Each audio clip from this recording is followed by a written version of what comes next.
वो पेपर छूटा, हम लोग एनालिसिस कराते हैं, लाइव एनालिसिस मतलब सीधे बोर्ड से ही शुरू हो जाते हैं। तो मैं एनालिसिस करा के अपने हिंदी की और जीके की आया तो 5:37 के आसपास एक बच्चे ने मुझे मैसेज किया कि सर देखो ये जो एग्ज़ाम है ये एग्ज़ाम हमारे पास सुबह ही आ गया था।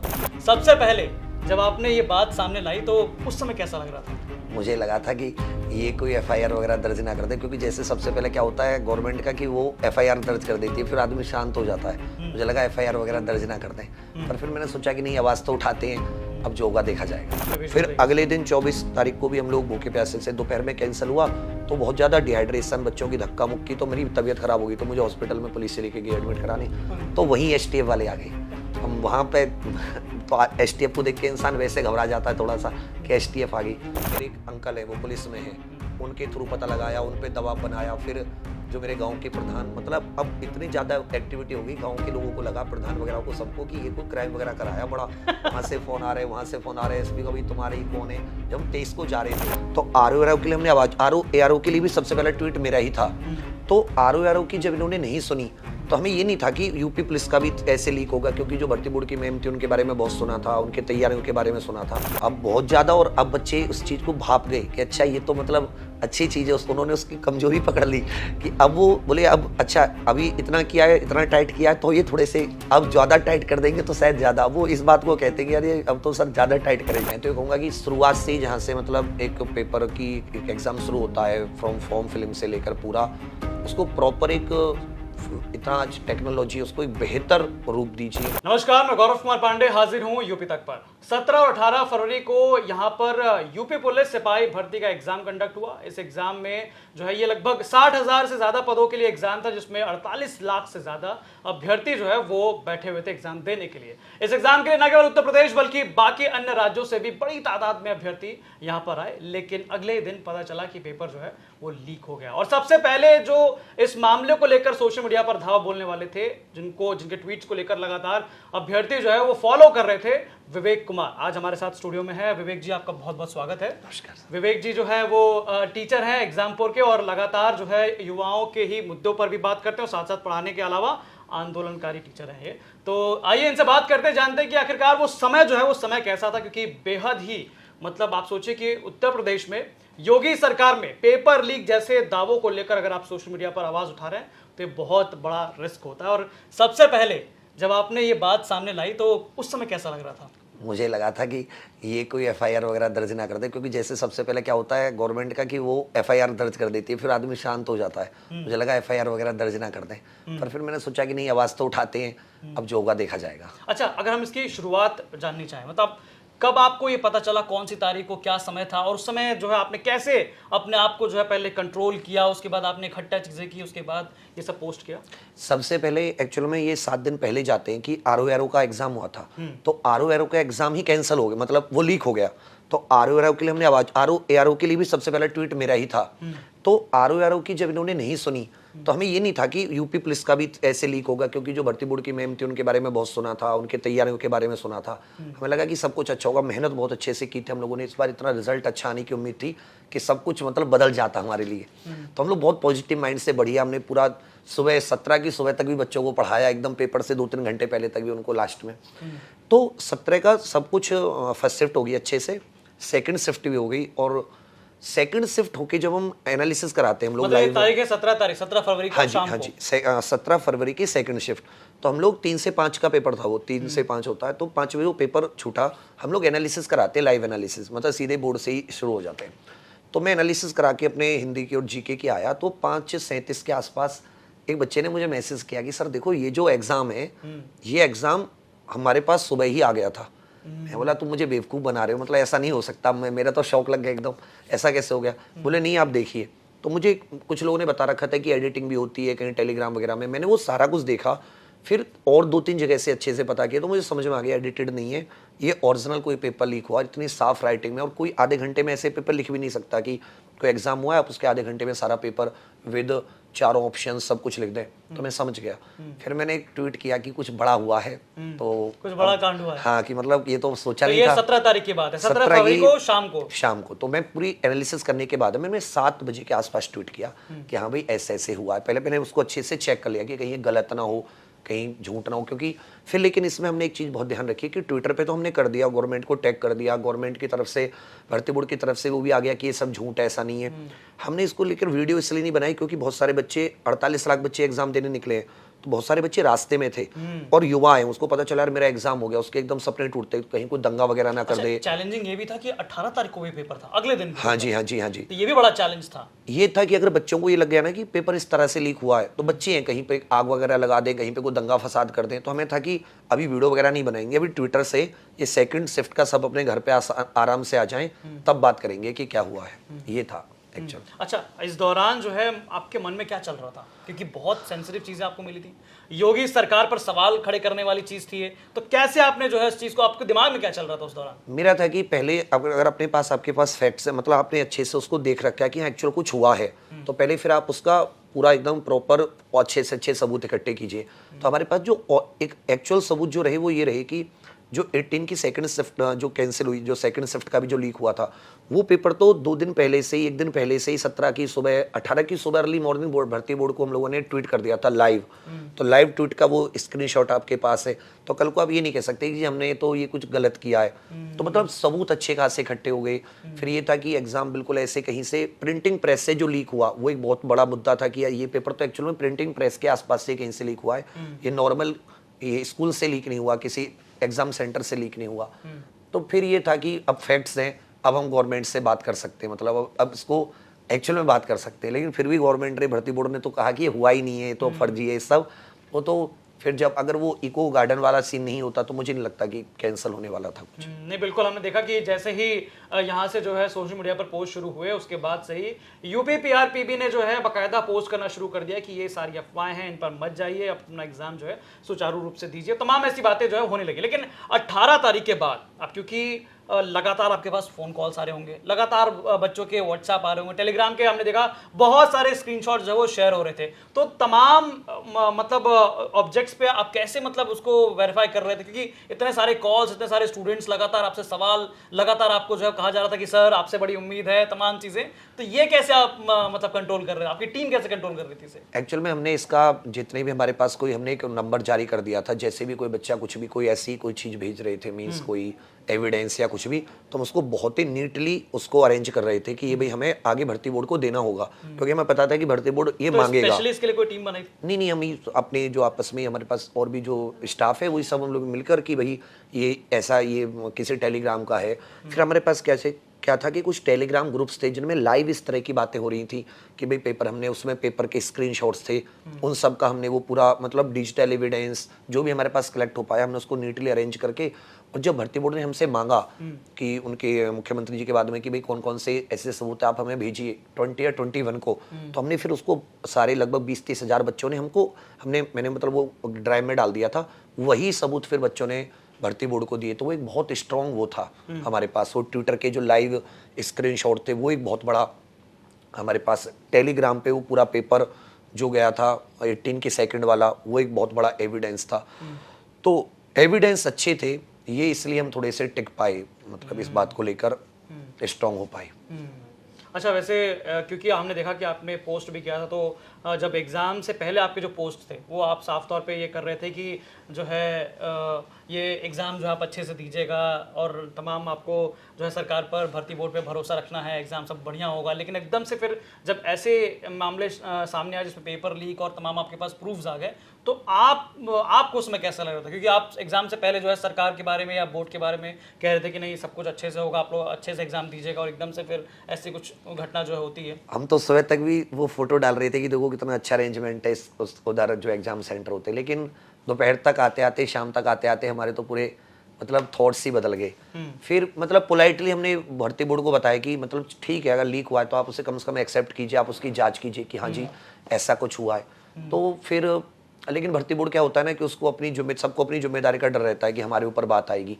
तो ये जितने भी बोर्ड्स हैं, जब भी पेपर लीक हुआ इनका यही होता है कि पहले डिनाई करते हैं, फिर उसके पीछे इनके पीछे पढ़ना पड़ता है, और ये बहुत से केसेस में मान जाते हैं, बहुत से ऐसे केसेस होते हैं जिनमें मानते नहीं, वो रद्द ही नहीं होते, वो ऐसे रिजल्ट आते हैं। बहुत से ऐसे अभी पिछले दिनों तो इतने एग्जाम लीक हुए हैं। एक CSIR का एग्जाम है, CSIR यही इसी कंपनी ने कराया है, SO का, वो अच्छे लेवल की जॉब होती है, उसका ऑनलाइन एग्जाम था। ऑनलाइन चीट उन पे सेंटर्स पे लोग पकड़े गए चीटिंग करते हुए, हैक करके वो स्क्रीन शेयर सॉफ्टवेयर से, लेकिन उसका रिजल्ट आ गया। जिन लोगों का FIR में नाम था उनका भी रिजल्ट आ गया। तो मतलब ये मुश्किल होता है कि बच्चों के लिए जो मेहनत करता है इतने दिनों तक, अपनी इन्वेस्ट करता है पैसा, माँ बाप के सपने होते हैं सबके, तो इसलिए हम लोग थोड़े से, क्योंकि इसमें इतने सारे बच्चे थे और गरीब परिवारों के बच्चे थे, इनके पास 5-6 साल बाद वैकेंसी आई, तो हमने कहा था अब जो होगा देखा जाएगा, इनको तो न्याय में दिला के रहेंगे। इनके मतलब उसमें फिर कोई सेलेक्ट ही नहीं हो पाता मेहनत से, सारे चोरी बढ़ते होते, इतने बड़े लेवल पे लीक हुआ था, इसलिए हम थोड़े से ज़्यादा टिक पाए। अच्छा, अगर जैसे कहा जाए कि योगी सरकार के आने के बाद से लगातार जो है अभ्यर्थियों का ये कहना होता है कि अब भर्तियां बहुत कम निकल रही हैं, या जो भर्तियां निकल रही हैं उसमें धांधली के मामले सामने आ रहा है। कुछ में तो अगर मान लीजिए जैसे कि ये यूपी पुलिस भर्ती हुई या फिर आरओ भर्ती हुई, इसमें तो चलिए आवाज़ इतनी बुलंद थी कि उसको जो है दोबारा कैंसिल करके जो है एग्ज़ाम करने का ऐलान कर दिया गया, लेकिन बाकी तमाम भर्तियों के मामले भी अभी भी कोर्ट में चल रहे हैं। तो इन मुद्दों पर आप क्या कुछ कहेंगे? सर, अपने उत्तर प्रदेश में देखें तो 3-4 कुछ मुख्य बोर्ड्स हैं जो ये एग्जाम कराते हैं। UPPCS तो हो गया अपने अपर लेवल के लिए, उसमें भी आपने देखा RO लीक हुआ, कैसे लेट हो रही हैं भर्तियां, मतलब वो भी बहुत बुरे हालात हैं। इधर UPSSC और यूपी पुलिस भर्ती बोर्ड ये ग्रुप C की वैकेंसीज के लिए मेन माना जाता है। UPSSC की 32 वैकेंसीज पेंडिंग है। पिछले 2021 से ना कोई कैलेंडर है, ना कोई वैकेंसी टाइम पर है। पैट लेकर आए, उसके बारे में इतनी बड़ी बड़ी बातें की गई, उससे एक भर्ती सही से अभी तक कंप्लीट नहीं हुई है। कोई हुई भी है तो वो फिर सुप्रीम कोर्ट हाई कोर्ट में फंस जाती है। तो मतलब लोग धरना प्रदर्शन, ज्वाइनिंग के लिए धरना प्रदर्शन, कभी एग्जाम डेट के लिए, मतलब एकदम बुरी हालात है। इधर यूपी पुलिस भर्ती बोर्ड है, इसकी पिछले 3-4 जितनी वैकेंसी हुई है, UPSI 2021 में इतने बड़े लेवल पे धांधली हुई, कोई अभी तक जांच कुछ नहीं। लोग वही उनमें से, मतलब बहुत सारे मैक्सिमम ऐसे स्टूडेंट हैं, सब ना होते कि, लेकिन 40-50% की जो गलत तरीके से भर्ती हैं, फिर वो ड्यूटी कर रहे हैं। इधर आप देख रहे हैं रेडियो ऑपरेटर में भी बहुत सारे लोगों ने पंगा फंसा दिया कहीं एलिजिबिलिटी का। रेडियो ऑपरेटर में भी ऑनलाइन चीटिंग के बहुत प्रमाण मिले। और फिर अब ये यूपी कांस्टेबल की आ गई, तो 5-6 साल वैकेंसी नहीं आना, कोई मतलब एक तरीके से आप कह सकते हैं कैलेंडर का नहीं होना, मतलब बहुत मुश्किलात हालात है यूपी में। इसलिए जो स्टूडेंट है वो मतलब उसका मोरल बहुत डाउन है, और गवर्नमेंट इस चीज़ को समझ रही है। जबकि एक्चुअल में यहाँ पे एक चीज़ और ध्यान देने वाली बात है कि मुख्यमंत्री जी पे बहुत भरोसा है युवाओं को कि ये कुछ नया क्रांतिकारी बदलाव लाएंगे, लेकिन मतलब वो भरोसा टूट गया बच्चों का कि नहीं, मतलब मुख्यमंत्री जी भी शायद इस मामले में कुछ कर नहीं पा रहे, या जान के नहीं कर रहे, या जो भी कारण रहा हो, बट अब थोड़ा सा भरोसा कम हुआ है जहाँ तक मैं देख पा रहा हूँ। अभ्यर्थी आते हैं, बताते हैं कि नहीं उनको भरोसा है योगी आदित्यनाथ पे। हाँ, पहले काफ़ी इस तरह की बातें होती थी कि हाँ सर सब कुछ ठीक होगा, लेकिन पिछले जिससे 2-3 साल से भर्तियों का एकदम बिल्कुल ख़राब हुआ है सीन। 2020 के बाद से तो बहुत ज़्यादा, तो बच्चों को मतलब कोई भरोसा रहा नहीं कि कुछ होगा, कोई कुछ करेगा। अब बस बोले कि मतलब वो उसका दिल एक तरीके से निराश है, वो टूट चुके हैं कि मतलब अब देखा होगा आपने कि प्रयागराज वगैरह कहीं भी कोई बच्चा पढ़ता है, छोटे छोटे कमरे लेके 2-2, 3-3, 5-5 हज़ार रुपये घर वाले कैसे कैसे भेजते हैं, तो उसको वो 4-5 साल नहीं भेज सकते, 1 साल भेज सकते हैं, 1.5 साल भेज सकते हैं। वहाँ बहुत इशू आता है, गर्ल्स को बहुत इशू है। अब क्या है, गर्ल्स के पास टाइम नहीं होता उतना, घर वाले तुरंत फिर शादी वगैरह के लिए करने लगते हैं, पैरों पे खड़े हुए अपने पे, कोई स्वावलंबी नहीं है, कोई आत्मनिर्भर नहीं, तो उनके लिए बहुत दिक्कत आती है। अच्छा, अगर हम बात करें अभी हाल फिलहाल की, तो जैसा कि योगी सरकार ने आरओ भर्ती और यूपी पुलिस भर्ती इन दोनों को कैंसिल तो कर दिया है, क्या लगता है कि क्योंकि अब पास में चुनाव था इसलिए ऐसा किया गया, या फिर कुछ और लगता है? इसका एक बड़ा रीजन चुनाव था, और अगर मान लेते तो अभी जो अगर मतलब उसका देखेंगे तो उसका भी ये पेपर लीक का बहुत असर पड़ा इस बार भी, कि बेशक उन्होंने कैंसिल कर दिया, लेकिन वो मन में तो रहा नहीं कि यार हमारी मेहनत तो सब खराब हो गई, अब फिर इंतजार करना पड़ेगा। तो अगर लीक नहीं करते तो बहुत नुकसान उठाना, मतलब ये इसको रद्द नहीं करते तो बहुत नुकसान उठाना पड़ता। तो इसका फर्क तो युवाओं पे पड़ता है कि जब इस तरह के पेपर लीक होते हैं, और सरकारें तो इन्होंने चुनाव को सोच के कर दिया, नहीं करते तो फिर आगे कहीं ना कहीं दिक्कत होती। तो कहीं ना कहीं एक जो कहा जा रहा है कि युवाओं के अंदर जो है बेरोजगारी का मुद्दा भी बहुत बड़ा मुद्दा था, वो कहीं ना कहीं फर्क डालता हुआ नजर आया इस चुनाव में। अब बहुत ज़्यादा, और अब बच्चे उस चीज़ को भाप गए कि अच्छा ये तो मतलब अच्छी चीज़ है, उसको उन्होंने उसकी कमजोरी पकड़ ली कि अब वो बोले अब अच्छा अभी इतना किया है, इतना टाइट किया है, तो ये थोड़े से अब ज़्यादा टाइट कर देंगे तो शायद ज़्यादा, वो इस बात को कहते हैं कि अरे अब तो सर ज़्यादा टाइट करेंगे। तो कुछ ऐसा कुछ केस बताए जो कि आपसे जब डिस्कशन में युवा कुछ बोलते होंगे ऑनलाइन या ऑफलाइन? बच्चे बहुत मतलब कि बोले सर देखो अभी इतनी ऐसे हुआ है हम लोगों के साथ, अभी हमने इतनी सीट घटा दी, और अगर अभी ये ज़्यादा इधर उधर करेंगे तो अब की बार बिल्कुल ही घटा देंगे। तो मतलब हंसी में तो समझाता हूँ, हंसी भी आती है, क्या करें, बच्चा है उसका दिल में वो अपना फ्रस्ट्रेशन निकाल रहा है, समझाते हैं। एक्चुअल में ना सर बच्चा है, वो 11th-12th करके आया है, मतलब कहीं से कोई सुसाइड वगैरह की खबर आती है तो हम लोगों को बहुत मतलब दिक्कत होती है। हम सोचते हैं कि यार ऐसा ना हो। अभी आपने देखा होगा कि यूपी पुलिस कांस्टेबल जब पेपर लीक हुआ था, 4 से 5 बच्चों की डेथ हुई, सुसाइड किया, तो हम उनको कैसे कैसे मोटिवेट करते हैं कि नहीं भाई तुम उस दिशा में ना सोचो। उनको गवर्नमेंट के बारे में अच्छा भी बताते हैं कि भाई हाँ ठीक है कराएगी, आज नहीं 1 महीने बाद कराएगी, इतनी जल्दी हिम्मत मत हारो, इतना इंतजार किया है।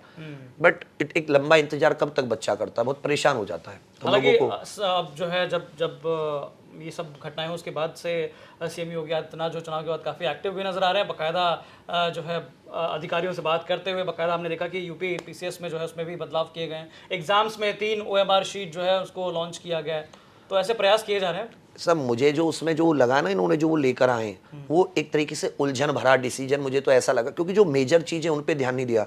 जैसे सबसे पहले एग्जाम लीक की जो शुरुआत होती है वो फॉर्म भरने से होती है। जैसे अब मेरी जगह कभी कभी कोई सी और कोई पेपर दे दे तो उसके लिए क्या है कि आप पहले से बायोमेट्रिक कैप्चर कराइए उसके। इतने सारे आजकल टेक्नोलॉजी है, लाइव फोटो, लाइव आप उसके फिंगरप्रिंटिंग, ये सब तो ये बायोमेट्रिक। सब चीजें तो हम एग्जामिनेशन के दिन वाली बात कर रहे हैं। हाँ एग्जामिनेशन के दिन हाँ, वो भी तो बहुत, ये जो सॉल्वर वाला इशू है ये भी बहुत बड़ा इशू है। एक तो पेपर लीक होते हैं, दूसरे लोग उनकी जगह बैठते हैं, तो वहां से आप स्टार्ट कीजिए। फिर आप गवर्नमेंट के पास इतनी मशीनरी है, खुद की प्रेस लगा लीजिए। आपको लगता है कि भाई प्राइवेट प्रेस नहीं है, इतने सारे एग्जाम होते हैं, बोर्ड्स के होते हैं, इतने सारे आपके डॉक्यूमेंट, तो वो भी चल सकती है।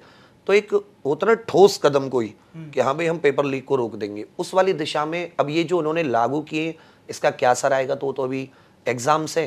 अभी यूपी पुलिस कांस्टेबल का री एग्जाम की आ जाए, उसके बारे में भी कोई बात नहीं करे, कोई संभावित बता दें कि भाई हमें 2 महीने लगेंगे, 3 महीने लगेंगे, 4 महीने लगेंगे, तो बच्चा अपना उस तरीके से दिमाग बनाए और भी एक एग्जाम में उनकी तैयारी करे, या इसी पे लगा रहे या कुछ और देखे, तो क्लैरिटी थोड़ी सी कर दे।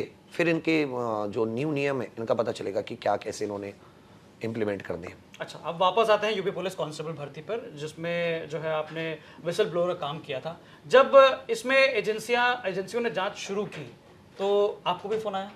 हाँ, मुझे तो जब मैं एक्चुअल में जिस दिन ये कैंसिल हुआ हमने 23 तारीख को, तो ज़्यादातर एक तरीके से भूखे प्यासे से रह गए थे पूरे दिन। बच्चों के बीच में टाइम ही नहीं मिला, गर्मी भी, मतलब ऐसे तो वो फरवरी का था लेकिन फिर भी इतने सारे बच्चे हैं तो धूप थी, खुला वो था। बिल्कुल, हमने फिर अगले दिन 24 तारीख को भी हम लोग भूखे प्यासे से, दोपहर में कैंसिल हुआ तो बहुत ज़्यादा डिहाइड्रेशन, बच्चों की धक्का मुक्की, तो मेरी तबीयत खराब हो गई, तो मुझे हॉस्पिटल में पुलिस से लेके गई एडमिट कराने। तो वहीं एसटीएफ वाले आ गए। हम वहाँ पे तो एसटीएफ को देख के इंसान वैसे घबरा जाता है थोड़ा सा कि एसटीएफ आ गई, पर मुझे था मेरा क्या रोल है, अभी मैं तो सिंपल आदमी, मुझे क्या ही करेगी।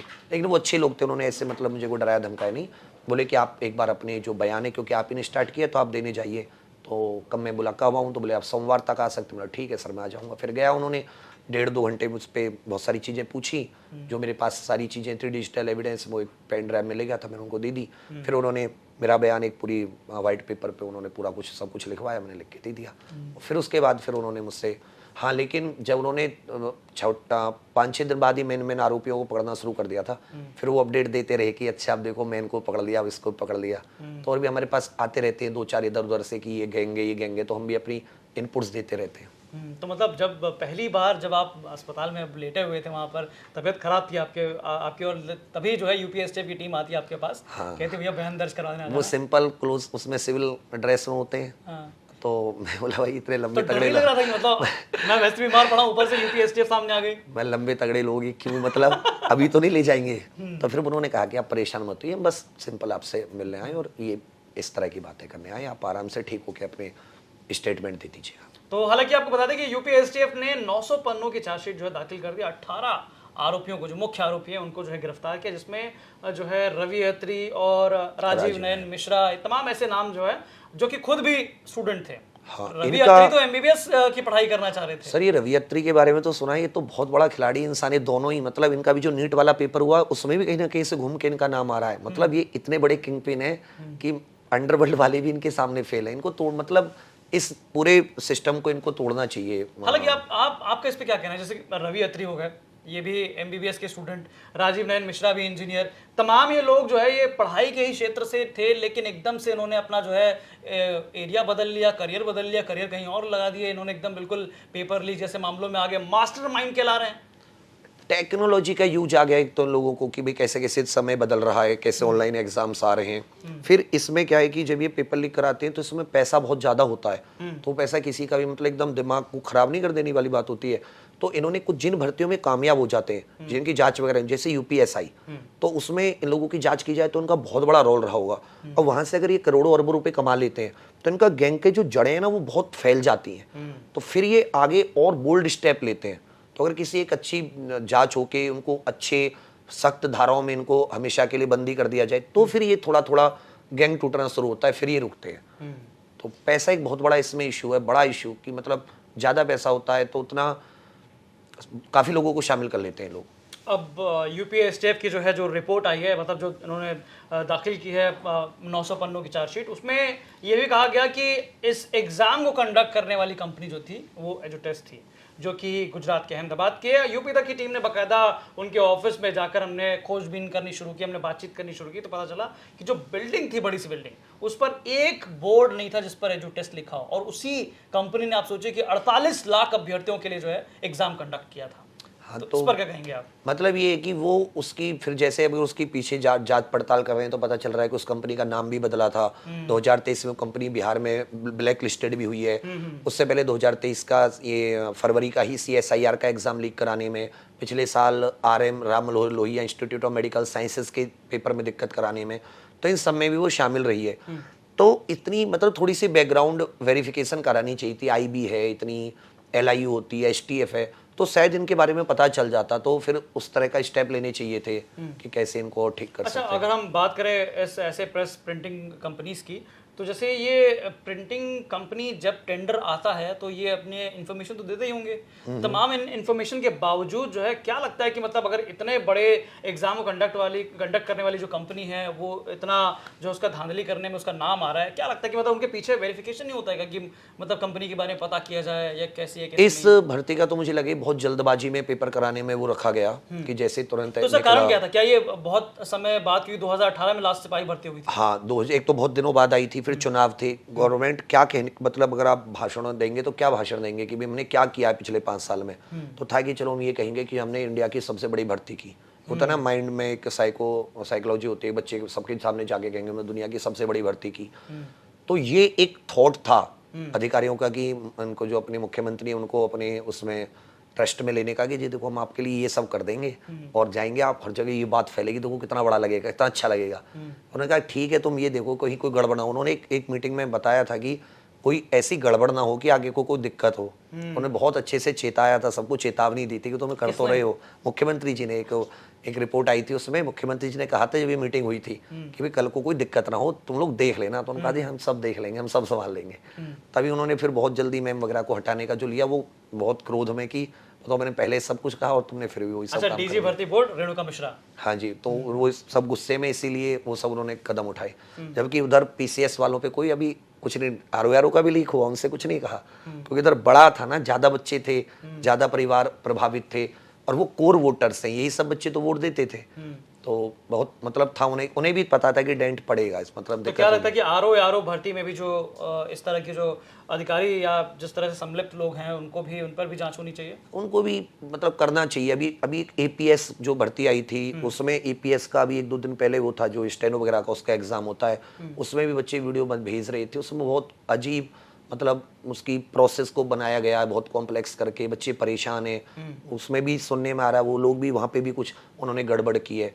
तो पहली केवल रिटन एग्जाम में नहीं, उसके बाद भी कई जो फेजेस होते हैं उनमें भी चांसेस रहते हैं कि गड़बड़ होने के। अच्छा, अब हम बात कर रहे हैं इस कंपनी की, एजुटेस्ट की। तो एजुटेस्ट ही वो कंपनी थी जिसने बिहार में BSSC का एग्जाम कंडक्ट किया था 2017 में, लेकिन इसका नाम उस समय कॉन्फिसेक था। कॉन्फिसेक कुछ करके नाम था। तो ये कंपनी थी, और उस दौरान जो एग्जाम कंडक्ट किया उसमें पेपर लीक की बात सामने आई, और पेपर लीक के बाद जब ये मामला कोर्ट में चला तो उसके उसी दौरान जो है एक GST के ऑफिशियल वेबसाइट पे हमने देखा कि उन्होंने जो है वो नाम बदल दिया उस समय एजुटेस्ट।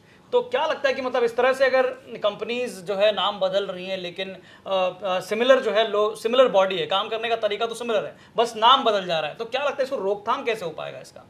इसका मतलब अभी आप ऐसा देख सकते हैं कि ये कंपनी है, उसके नीचे कहीं कोई उसी के अधिकारी ने तो किसी को बताया होगा कि भाई उस गोदाम में पेपर जाएगा। अचानक से तो पेपर का पता नहीं चलता, या उस पे कोई लिखा हो कि जी एग्जाम का पेपर इस गोदाम में आ रहा है, तो वो कहीं अंदर के कंपनी के कर्मचारी ने किसी ने लीक किया होगा किसी और को, उसने किसी और को आगे बताया, फिर वो वहां से उन्होंने अपना वो बक्से वगैरह खोल के पेपर लीक करा दिया। तो जब इसने 2017 में काम किया है, आगे और भर्तियों में भी किया होगा, बीच में इतने सारे एग्जाम इसने कराए जिससे इसकी वेबसाइट पे देखने में आ रहा है। देखा कि जो टेस्ट नाम बदलने के बाद उन्होंने कई सारे बहुत सारे। तो फिर मतलब है कि जब तक वेरिफिकेशन अच्छे से एक पूरी डायरेक्टरी बन जाए कि भाई ये अच्छी कंपनीज हैं, कुछ जैसे सीएमएम लेवल इतने सारे सर्टिफिकेट होते हैं, गवर्नमेंट ऐसी सर्टिफाइड कंपनी को, जैसे टीसीएस है बहुत ज़्यादा ट्रस्टेड कंपनी है, तब शायद मतलब चीज़ों को रोक पाए। तो आप योगी सरकार और तमाम जो भर्ती बोर्ड्स हैं उत्तर प्रदेश के, उनसे क्या इस मामले को लेकर अपील करना चाहते हैं? मैं तो ये कहूँगा कि शुरुआत से ही जहाँ से मतलब एक पेपर की एक एग्ज़ाम शुरू होता है, फ्रॉम फॉर्म फिलिंग से लेकर पूरा, उसको प्रॉपर एक इतना टेक्नोलॉजी, उसको एक बेहतर रूप दीजिए, फिर आगे एग्ज़ाम हो, उसके बाद में कॉपी चेकिंग से लेकर पारदर्शिता, रिजल्ट जितनी भी OMR शीट वगैरह उनको आप पब्लिक कर दीजिए। क्या इशू है, कोई किसी की देखे कोई थोड़े ना रिजल्ट बदल देगा, उसमें कम से कम बच्चे खुद पता कर लेते हैं कि ये बंदा तो पढ़ने में नहीं था। कई बार ऐसा हुआ है, पकड़े जाते हैं ऐसे। हमने यूपीएससी की खोज ही ऐसे की थी, हमारे सामने एक ऐसा बंदा आ गया कि जो एक्चुअली मेरे ही ऑफिस में था, और वो 2 महीने के लिए एडिटर का रोल उसने किया, और 2 महीने बाद उसका एक दिन अचानक से फ़ोन आता है कि सर मुझे मैथ्स का टीचर बनना है। मैंने कहा मैथ्स का टीचर, भाई ऐसा क्या अचानक से कर दिया? बोला सर मेरा यूपीएसआई में 160 में से 159 ठीक है, मेरा 160 से 159 ठीक है। मैं मतलब मैं बोला मेरे भाई इतनी मेहनत करने पर 140 144 ठीक थे, तेरे 159 कैसे ठीक हो गए? मैं समझ गया कि इसके पीछे कुछ ना कुछ लॉजिक है। फिर वो कहीं से कुछ उसका पीछे बैकग्राउंड वेरिफिकेशन कराई, कहीं से उसके किसी रिश्तेदार को, उसके किसी जानकार को, फिर वहाँ से पीछे पूरी जासूसी बैठा के उसके मन से निकलवाया गया, असली में उसके घर वालों के से, उसके किसी परिवार की ही किसी मैम से कि भाई ऐसे ऐसे, अच्छा इसने तो पैसे दिए, फिर किसको पैसे दिए उसको, मतलब हमने उसका इतना अच्छा सा वो निकाला। फिर जो फिजिकल देने गया वहाँ एक आईपीएस मैम थी, प्राची मैम जो हैं, उनसे सब उनको तक वो सबूत भेज के वो सारा, तब जाके उसको पकड़ा गया। फिर एक नहीं पकड़ा गया, फिर 150-200 पकड़े गए। तो ये सब पहले अच्छे से प्रॉपर एक जांच मतलब पूरा प्लानिंग कर लें, और सबसे पहले कैलेंडर जरूर जारी करें कि भाई अब हम देंगे। और जैसे होता है ना कि 6 महीने 7 महीने 8 महीने टाइम दे दें कि भाई हम इस टाइम फ्रेम में भर्ती को कंप्लीट करा देंगे, जिससे कि बच्चा मतलब टेंस ना रहे, 4-4 5-5 साल ना हो। 8-8 साल भी वैकेंसी लटकी हुई है यूपी SSC की। एक वैकेंसी है 2016 की, उसका रिजल्ट नहीं आया अभी, और मुझे लगता है वो दिसंबर तक आएगा। कौन सी भर्ती है वो? एक कुछ है एक भर्ती 32 में से यूपी SSC की, 32 में से ये 2-3 भर्ती है, एक भी नहीं है, 2-3 भर्ती है जो 7-8 साल से लटकी हुई है, और कोई कुछ देखने वाला नहीं है। अच्छा, अभी रिसेंटली जो है अभ्यर्थी काफ़ी ज़्यादा जो है इंतज़ार कर रहे हैं यूपी पुलिस सिपाही भर्ती के री एग्ज़ाम का। तो क्या लगता है कि अभी तक जो है सिर्फ तैयारी हम देख रहे हैं, लेटर्स देख रहे हैं कि लेटर्स फ्लोट हो रहे हैं, जिलेवार तरीके से सभी एसपी को जो है निर्देशित किया जा रहा है। क्या लग रहा है कि मतलब क्या अब सरकार को या बोर्ड को जो है अनाउंस कर देना चाहिए ताकि बच्चों को पढ़ने का एक एप्रोप्रिएट टाइम मिल जाए? तो सबसे पहले क्या है कि बेशक आप 2 महीने में कराइए, आप और भी समय लेना चाहते हैं अब, लेकिन एक क्लियर कर दीजिए कि भाई हम लोग संभावित लगे हुए हैं और ये हमारी संभावित टाइम फ्रेम है। तो एक स्टूडेंट को अंदाजा हो जाता है कि अच्छा आपको सारी चीजें ठीक करने में इतना समय लगने वाला है, तो एक संभावित तो दे देनी चाहिए, क्योंकि बच्चे भी तो विदाउट मतलब अलक्षित होकर तैयारी नहीं हो पा रही है, बहुत मतलब डिमोटिवेट हो गया, ऐसी तैयारी का क्या ही फायदा। उनको एक सहारा मिल जाएगा कम से कम ये देख के कि हाँ, वो एक पुरानी कहावत नहीं थी कि एक राजा था, उसने कहा कि भाई जो इस पानी में खड़ा रहेगा दूर तक उसको मैं इतना इनाम दूंगा।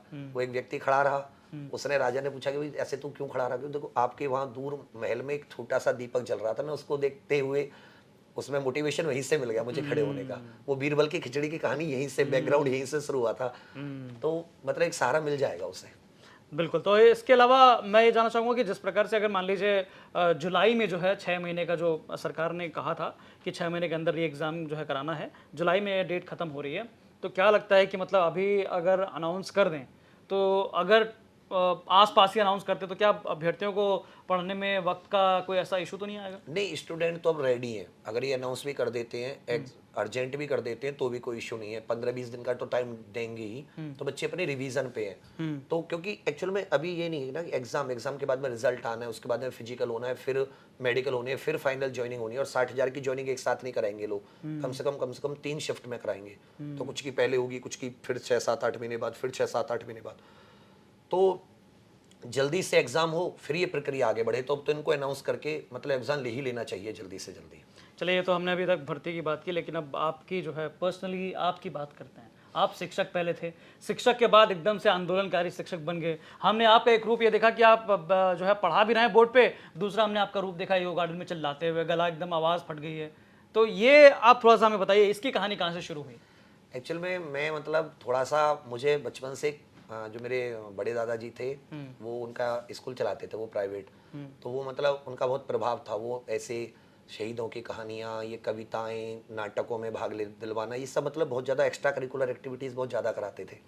फिर मेरे फादर साहब और नाना जी दोनों फौजी थे, तो वो मुझ में वहाँ वो वाली एक थी कि मुझे थोड़ा सा क्रांति की, मुझे परिवर्तन, कुछ मतलब समाज में अपना कुछ योगदान देना है, मतलब मेरी कोई बात, अच्छी बातें लोगों तक पहुँचानी है।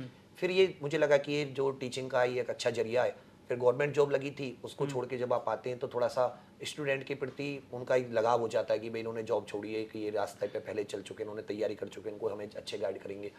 फिर वो उस समय अच्छे से गाइडेंस की, तो बहुत सारे सिलेक्शंस हुए, तो उससे एक अलग प्रभाव पड़ा।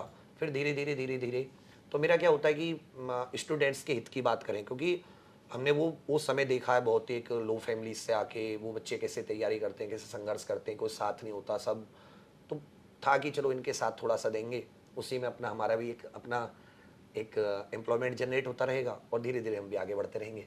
तो इसकी शुरुआत कहाँ से की आपने? शिक्षक की शुरुआत कैसे हुई? मैं मतलब इसमें पहले मैंने काफ़ी अच्छी रिसर्च की कि मुझे क्या करना चाहिए, किसको किस एज के बच्चों को पढ़ाना चाहिए। चलो मैंने 2-3 साल स्कूलिंग भी पढ़ाई है। अच्छा। सेकंड से लेके 12th क्लास मैंने सेकंड से ग्रेटर नोएडा में। अच्छा। तो बीटेक के दरमियान ही मैंने मतलब पढ़ाना शुरू कर दिया था। तो मुझे था कि अब टीचर ही बनना, अब यही सब कुछ करना है। तो पहले देखा कि अब था कि बच्चों को पढ़ाकर माँ बाप कहते टीचर, मतलब टीचर पे डालते हैं, टीचर माँ बाप पे डालते हैं। तो मुझे लगा कि चलो बच्चों से ना शुरुआत करके बड़ों से शुरुआत करते हैं, बड़ों से करेंगे तो वो अपने बच्चों को अपने आप समझा लेंगे। तो फिर वहीं से टीचिंग की शुरुआत तो ये कौन सी ईयर की बात होगी? ये आई थिंक 2014 के आसपास की बात, 2014 की बात है। 10 ईयर्स आई थिंक हो गए पढ़ाते हुए। बिल्कुल। अब मुझे बताइए एग्जामपुर जो है वो कब आया? एग्जामपुर का वो मैंने जब मेरा फाइनल सिलेक्शन हो गया, सब कुछ मतलब दौड़ भाग हो गई, फिजिकल हो गया, तब मैंने फिर इसकी नींव रखी कि हाँ भाई चलो अब कुछ स्टूडेंट्स को इस दिशा में कुछ करते हैं। तब तक कॉल लेटर, ज्वाइनिंग लेटर नहीं आया था मेरा एसआई का। तो फिर हमने एग्जामपुर की 2 अक्टूबर 2018 को हमने इसकी नींव रखी। तो शुरुआत में हमने 1 साल संघर्षों के साथ फ्री ही पढ़ाया, मतलब यूट्यूब पे कोई पेड कोर्सेज वगैरह ऐसे नहीं होते थे। फिर 2019 मिड से हमने फिर छोटे छोटे बहुत कम अफोर्डेबल फीस में कोर्स निकालने शुरू किए, जो हमने पढ़ा था, जैसे हमारे नोट्स थे उस तरह की चीज़ें देनी शुरू की। और फिर धीरे धीरे 1 से फिर 2, 2 से 3 लोग जुड़े, 3 से 4 लोग जुड़े, फिर तो बढ़ता। फिर कुछ चीज़ें आप प्लान, मतलब मेरा कोई प्लान नहीं था कि मैं कुछ ऐसा बनाऊंगा, कुछ बड़ा बनाऊंगा। मेरा था कि पढ़ाऊंगा जितना मेरे पास जो है, और उसमें से जो होगा आगे देखा जाएगा। फिर वो धीरे धीरे अपने आप ही इतना होता चला गया कि फिर नहीं, बिल्कुल कहा जाता है कि दिल्ली में मुखर्जी नगर में जो है एग्जामपुर है, बाकायदा एग्जामपुर को लेकर ये कहा जाता है कि सबसे जो इनका जो की पॉइंट है ये है कि ये बच्चों की फीस जो है बहुत माइनर है। हाँ।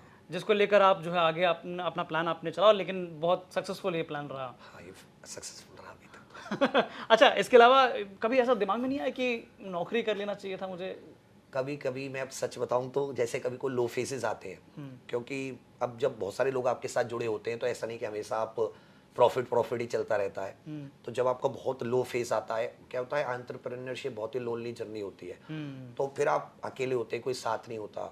तो फिर सोचते हैं कि यार तुमने क्यों ही किया, इससे अच्छा तो कभी कभी मेरा मन करता है कि यार पीसीएस कर दोबारा से। आईएएस के लिए तो चलो ठीक है, ओवर एज हो गए, कोई बात नहीं, पीसीएस करो दोबारा से, अभी है। तो मैं कभी कभी एक्चुअली अभी भी हम लोग अपने पढ़ने पर 3-4-5 घंटे देते हैं, आंसर राइटिंग पे देते हैं।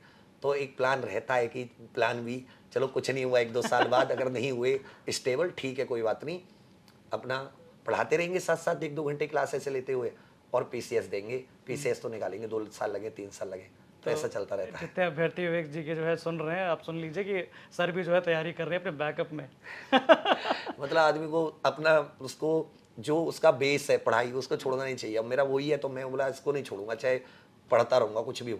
अच्छा, घर वालों की तरफ से कभी दबाव नहीं आया कि क्या कर रहा है यार एकदम से? मेरे फादर साहब रिटायर हुए तो उनका सपना था कि बच्चा अभी कुछ अच्छा, अब ऐसा ही मिलती है तो हमारे गांव देहात में बहुत मतलब उसका वैल्यू नाम होती होता है, है बिल्कुल। क्योंकि उस लेवल से तो कोई सब सिपाही से भर्ती हुए होते हैं। तो पापा जी का था कि भाई तुम जॉब करो, मेरा था कि पापा जी अब मैंने इतने सारे बच्चों की जिम्मेदारी ले ली है, मैं कैसे करूं। तो आज भी ऐसा है कि अच्छा, ये फेज बड़ा डिफिकल्ट होगा, दरोगा की नौकरी और साथ में जो है इतने सारे बच्चे आपके साथ जुड़े हुए थे। कुछ जो मेरे रिलेटिव्स थे, तो मेरे फूफा जी थे वो पुलिस में थे, उनका था कि यार अभी तुम इतने ज़्यादा पढ़ लिए हो, ये सब कर लिया अभी टेक एम टेक, तो तुम थोड़ा सा इस तरफ मतलब पढ़ाई की तरफ ही रहो, यहाँ पे आओगे। उनका ये था कि वो पुलिस में ही थे, पर बोलते यार तुम पुलिस ज्वाइन मत करो। बोला क्यों? बोला इसमें झूठ बहुत बोलना पड़ता है, इसमें तुम होते कहीं हो, बोलना कुछ पड़ता है। बोले तुम ये तुम्हारे लिए नहीं है, तुम वही करो, हम लोग बहुत परेशान है झूठ बोलने से। तो फिर जब रिलेटिव्स की सपोर्ट मिली, फादर साहब की थोड़ी सी नहीं मिल पाई आज तक भी। आज भी पापा मुझसे मतलब सही से उतना बात नहीं करते, उतनी ज़्यादा हमारा इंटरेक्शन नहीं होता, बस नमस्ते, ठीक हो, ठीक चल रहा है, हाँ बस इतना ही रहता है। उनके अंदर अभी भी है कि जॉब करनी चाहिए थी, दरोगा बनना चाहिए था। लेकिन अभी जिस प्रकार से जब ये यूपी पुलिस सिपाही भर्ती का आप लोगों ने ट्वीट किया और आप विसल ब्लोअर बने, उस दौरान घर वाले फोन नहीं कर, उन्हें पता नहीं था? नहीं, सब पता था उनको। एक्चुअल में जो अपना LIU होती है, सामने योगी सरकार, उनका पूरा विभाग, पुलिस भर्ती बोर्ड, ये सारे लोग थे। एक्चुअल में LIU वाले ये सब ने एक्टिव हुए, कहाँ का लड़का, ये कौन है, कैसे पूरा पता किया। तो पहले ऑफिस हमारा नोएडा था, तो वहाँ तो अब था नहीं, हम तो दिल्ली पहुँच गए। तो ये भी पुलिस अपना क्या ही करती वहाँ पे, दूसरा जुरिडिक्शन है। तो उन्होंने फिर मेरे एक अंकल है वो पुलिस में है, उनके थ्रू पता लगाया, उन पे दबाव बनाया। फिर जो मेरे गांव के प्रधान, मतलब अब इतनी ज़्यादा एक्टिविटी हो गई, गांव के लोगों को लगा, प्रधान वगैरह को, सबको, कि ये कोई क्राइम वगैरह कराया बड़ा। वहाँ से फ़ोन आ रहे हैं, वहाँ से फ़ोन आ रहे हैं, SP का भी तुम्हारे कौन है। जब हम 23 को जा रहे थे, एक्चुअली उससे पहले एक दिन पहले पद यात्रा रख दी थी हमारी कुछ साथियों ने। तो उनको लगा था कि पद यात्रा में हजारों बच्चे आएंगे, कहीं दंगे फसाद ना हो जाएं, तो उनको था कि इसको रोको कैसे ही। तो गांव में एक बार को लगा कि मैं कोई बड़ा क्राइम कराया हूँ। फिर सबको समझ में आई कि नहीं, क्राइम व्राइम नहीं हुआ, ये तो दूसरा वो है, सिस्टम है, ऐसे हुआ। अच्छा, अब वापस आ जाते हैं एग्जाम्स पे। तो तमाम अभी जिस प्रकार से न केवल यूपी बल्कि देश भर में जो आए दिन पेपर लीक्स की बात सामने आ रही है, हमने देखा कि जो है विपक्ष इसी मुद्दे को लेकर जो है चुनाव लड़ा और अच्छा खासा जो है उन्हें इसका नतीजा भी देखना पड़ा। तो क्या लगता है कि बच्चों के मन में, जो तैयारी कर रहे हैं, जो सालों से इसका इंतजार कर रहे थे, उनके मन में कितना ज़्यादा जो है ये घर कर जाता है ये चीज़ें? सर, गवर्नमेंट को लगता है कि वो सारे डिसीजन अच्छे ले रही है, उसके पास पावर है, वो कुछ भी करेगी तो कोई उसको देखने वाला नहीं है, सुनने वाला। बट वो जो एक स्टूडेंट होता है ना, उसके मन में वो अंदर रह जाती है कि यार मैंने मेहनत की थी, और मेरी मेहनत का मतलब ये हुआ कि मेरे सामने से कोई दूसरा ले गया जिसने चीटिंग की थी। तो वो उसका साइलेंटली जवाब देता है। गवर्नमेंट को अभी भी लग रहा है कि जैसे नीट के मुद्दे हुआ है और मुद्दों पे इतना एक्टिव नहीं है, उसको पीछे करने का सोच रही है, क्योंकि उनको दोबारा एग्जाम कराने में उतना लॉजिस्टिकली, फाइनेंशियली बहुत ज्यादा इन्वेस्ट करना होगा, वो सब कुछ वो उससे बचना चाह रही है। बट वो ये नहीं सोच रही कि ये सब साइलेंट है, वो युवा है, वो उसके मन में अब आ गया है, वो साइलेंटली उसको जवाब देगा। फिर आगे आपको नुकसान उठाना पड़ेगा, फिर आप दूसरी चीजों को लेकर आएंगे कि जैसा इस कारण से, क्योंकि मेन कारण नहीं देखेंगे कि ये बहुत बड़ा मुद्दा है युवाओं का, ये बहुत बड़ी पॉपुलेशन को इफेक्ट करता है, उसके परिवार को इफेक्ट करता है। अगर कोई किसी का बच्चा प्रभावित होगा तो उसके माँ बाप का भी मन बदलेगा, तो वो भी उसका मतलब वो भी साइलेंटली फिर आपको विरोध करेंगे क्या करेंगे, वो विपक्ष को वोट देंगे, सिंपल सी बात है। तो फिर इसमें गवर्नमेंट को मतलब प्रोएक्टिवली काम करना चाहिए, उसको इतना उलझाना नहीं चाहिए, नहीं तो उनको नुकसान उठाना पड़ेगा, परेशान होंगे। अच्छा, आपके पास कभी कुछ ऐसे स्टूडेंट्स आए जो इसको लेकर काफ़ी दुखी थे कि सर हमने तैयारी बहुत की, हमने बहुत परिश्रम किया, लेकिन पेपर लीक हो गया अगले दिन? बहुत ज़्यादा, मैं तो बहुत ज़्यादा सेशन लेता रहता हूँ ऐसे बच्चों को मोटिवेट करने का। हर हफ्ते में अलग से सेशन लेते हैं? अलग एक सेशन में जरूर लेता हूँ, उसमें माँ बाप के सपने सब जोड़ता हूँ कि भाई तुम मतलब कोई भी नेगेटिव कदम मत उठाना, मतलब ऐसा कुछ सोचना भी, पढ़ाई पे रहो। तो बहुत एक्चुअल में बहुत गरीब परिवारों के बच्चे होते हैं जो पुलिस वगैरह की तैयारी करते हैं, तो उन पे बहुत दबाव होता है कि जल्दी से वो कुछ, और 5-6 साल ऑलरेडी हो चुके हैं, ऐसा हो कि 1-2 साल पहले भर्ती आई हो तो ठीक भी है, झेल भी ले। तो गवर्नमेंट को मतलब प्रोएक्टिवली इसको कंप्लीट करा देना चाहिए जल्दी से जल्दी। अच्छा, आपने जैसे पुलिस भर्ती की बात की, तो पुलिस, खासकर पुलिस की, तो ये जो भर्तियां पुलिस में आ रही हैं उनमें काफ़ी टाइम लग रहा है, मतलब 3 साल का गैप, 2 साल का गैप, 5 साल का गैप, फिर एकदम से पता चला कि ठीक है 1 साल का गैप में हो जा रहा है। लेकिन क्या लगता है कि मतलब क्या एक पूरा फॉर्मेट होना चाहिए, शेड्यूल होना चाहिए कि हाँ भाई हम भर्ती निकालेंगे इस साल, ये क्या ऐसा कुछ पॉसिबल हो सकता है? बिल्कुल, यूपीएससी देती है, एसएससी अपना कैलेंडर देती है, और भी बोर्ड्स हैं, राजस्थान में भी कैलेंडर आने लगा। तो ऐसा इवन बिहार तक जो बिल्कुल एकदम सरकारी नौकरियों के लिए एकदम उसने पिछले 2-3 साल में बहुत चेंज किया, उनका कैलेंडर आता है। तो यूपी में ऐसे क्या इश्यू आ गया, इतने सख्त, इतने जो प्रशासन के तौर पर एक बहुत ही एफिशिएंट मुख्यमंत्री माने जाते, उनके होते हुए ऐसा है, तो मतलब फिर क्या तुलना करेंगे हम लोग? तो आना ये चाहिए। आप कैसे इसको जो है सरकार से अपील करना चाहेंगे? मैं तो ये कहूंगा कि इसको समझना चाहिए। आपकी मतलब एक जैसे कोई एक प्रशासन में होता है, कोई सीएम होता है, उसकी एक पर्सनल रेपो भी होती है, इज्जत भी दांव पे लगी होती है कि भाई मैं अपने क्षेत्र, अपने राज्य के लिए क्या कर रहा हूँ, राज्य के बच्चों के लिए क्या कर रहा हूँ। और आप हमेशा सख्ती दिखा के आप उसको हमें मतलब बदल नहीं सकते। वो बच्चा वो को दिखेगा कि यार कुछ हो नहीं रहा, तो जाहिर सी बात है वो आपकी पर्सनल रेपो खराब होगी। फिर आप पर्सनल रेपो खराब होगी तो आपको चुनावों में उसका नतीजा दिखेगा। तो सख्ती के साथ साथ आप वो जो चीजें जरूरी हैं, जो एम्प्लॉयमेंट देना, जो सरकारी नौकरी पद खाली हैं उनको भरना, वो भी एक एफिशिएंट तरीका बनाइए, उसका प्रॉपर एक तरीका। और उसमें आप प्रॉपर मतलब ऐसे नहीं कि एक बार आया 2 साल बाद मीटिंग ली। ऐसी लास्ट मीटिंग जो ऐसी हुई थी, जो अभी इन्होंने ली थी 9 या 10 तारीख को, ऐसी मीटिंग मुझे अच्छे से याद है 2020 अक्टूबर में हुई थी, मीन्स 4 साल पहले। तो बीच में कोई मीटिंग ऐसी नहीं हुई जिसपे इनको ऐसा कोई डिसीजन लेना पड़े कि उन्होंने गाइड किया वो सारे बोर्ड्स को कि भाई आप जल्दी से जल्दी कैलेंडर लेकर। मतलब रोजगार के मुद्दे। हाँ, अब इन्होंने किया है तो अब देखते हैं कि क्या अगले इस 1 महीने में, 1.5 महीने में कब इनके कैलेंडर आते हैं, फिर देखेंगे। बिल्कुल। और इसके अलावा एक और जो बड़ा मुद्दा है वो ये है कि इससे पहले कुछ ऐसे नेता थे, कुछ ऐसे फेस थे जिन पर अभ्यर्थियों को काफ़ी भरोसा था। जैसे हम बात करें जयंत चौधरी की, जयंत चौधरी को लेकर भी हमने देखा कि उनके पास भी जो है खासकर पुलिस भर्ती के अभ्यर्थी ही आसपास जाते थे और उनसे जो है बाकायदा शिकायत करते थे, वो भी सोशल मीडिया पे पोस्ट करते थे। लेकिन अब जयंत चौधरी ही जो है वो भाजपा सरकार के साथ हैं। तो क्या लगता है कि इससे अभ्यर्थियों के मन पे कुछ असर जाता है? उनको तो ऐसा है कि जैसे घटक दल हैं तो उनका एक जो उनके फर्ज बनते हैं, ये होता है कि आप किसी का पार्ट हैं ठीक है, बट आपका एक फर्ज भी है, एक ड्यूटी भी है। आप घटक दल होते हुए भी आप उनको अपनी ड्यूटी याद दिला सकते हैं, आप अपना वो कर्तव्य तो पूरा कर ही सकते हैं। क्योंकि किसान परिवारों के बच्चे होते हैं इसमें ज्यादातर, तो वो किसान नेता माने जाते हैं, तो उनके पास उस मकसद से भी जाते हैं कि हमारी बात उठाएंगे ज्यादा। क्योंकि पश्चिमी उत्तर प्रदेश का भी बहुत बच्चा मतलब अच्छी खासी संख्या में फॉर्म भरता है, तो उठाना चाहिए उनको, उनकी पहुंच है सरकार में, उसकी बात रखनी चाहिए, मुख्यमंत्री से मिलना चाहिए कि क्यों भी आप कोशिश कीजिए कि इनके लिए कैलेंडर आ जाए। ऐसे मुद्दे में होंगे तो मुझे लगता है कि उनका ही एक तरीके से डेवलपमेंट होगा। नहीं करेंगे तो उनका ही मतलब अब मेरे हिसाब से पहले से ज्यादा बेहतर तरीके से वो सॉल्व कर पाएंगे चीजों को। अगर नहीं करेंगे तो उसका भी, क्योंकि अब इस सोशल मीडिया से अब स्टूडेंट सबका देखता है, अब वो किसी का वो नहीं रहा। मतलब पिछले जो कुछ उसमें तो मैं समय से देख, क्योंकि मैं बहुत ज्यादा स्टूडेंट्स के बीच में रहता हूँ, तो मैं क्या देख पा रहा हूँ कि मतलब बच्चा अब किसी का वो नहीं रहा कि अब उसको बिल्कुल उसको एकदम बिल्कुल ब्लाइंडली वो फेथ कर लेगा। अब वो आपको अच्छे से एनालिसिस करेगा, आपको क्रिटिकल एनालाइज करेगा, तब वो साइलेंटली डिसीजन लेगा। मतलब दिखाएगा कि हाँ मैं आप ही का हूँ, बट वो अंदर जाके साइलेंटली डिसीजन लेगा। तो ये थोड़ा सा चेंज आया इस बार यूथ में, अच्छा है, ये कंट्री के लिए अच्छा इस तरह का चेंज। अच्छा, अब बात करें वरुण गांधी की, तो वरुण गांधी भी जो है इन मुद्दों पर काफ़ी बोलते हुए नजर आए, लेकिन उसके बाद जो है सरकार ने इस बार, मतलब माफ़ कीजिएगा, भाजपा ने इस बार उनको जो है टिकट नहीं दिया था। तो इन पर क्या कहेंगे आप? तो इनका तो ये कि उन्होंने हालांकि युवाओं के इस तरह के मुद्दे काफ़ी उठाए, बहुत ही मतलब अच्छे तरीके से उठाए, बट अब उनका कुछ इंटरनली क्या रहा है तो उस वजह से जो भी है, बट जो भी यूथ के मुद्दे उठाता है मैं तो उसके लिए कहूँगा कि वो आगे बढ़ना चाहिए, वो अच्छा तरक्की करे, यही अपने लिए। क्योंकि यूथ का मुद्दे उठाने वाले बहुत कम लोग बचे हैं। कोई मतलब सबको अपने फालतू के मुद्दों पर लगता है कि ये हो गया वो हो गया, ये नहीं यार ये बच्चे हैं, ये आगे जाके मतलब यही यूथ है, यही पूरा देश का भविष्य है। इसके लिए आप बात नहीं करोगे, दुनिया भर की आप बातें करने लग रहे हो, ये हो गया वो हो गया, इसको करो ना सॉल्व, ये सॉल्व नहीं कर पा रहे। अच्छा, अब एक आखिरी एकदम सवाल है, जिस प्रकार से हम आपको देखते हैं ऑनलाइन जब आप पढ़ाते हैं तो खूब मौज मस्ती करते हुए, कहानी सुनाते हुए जो है बताते हैं, लेकिन इस बार आपने इंटरव्यू बिल्कुल सीधे सीधे सवाल जवाब ऐसे किया, तो कुछ हमें भी लास्ट मोमेंट पे कुछ बताइए, कुछ ऐसा। वो अपना जो इलाका होता है ना वो ऐसा समझिए।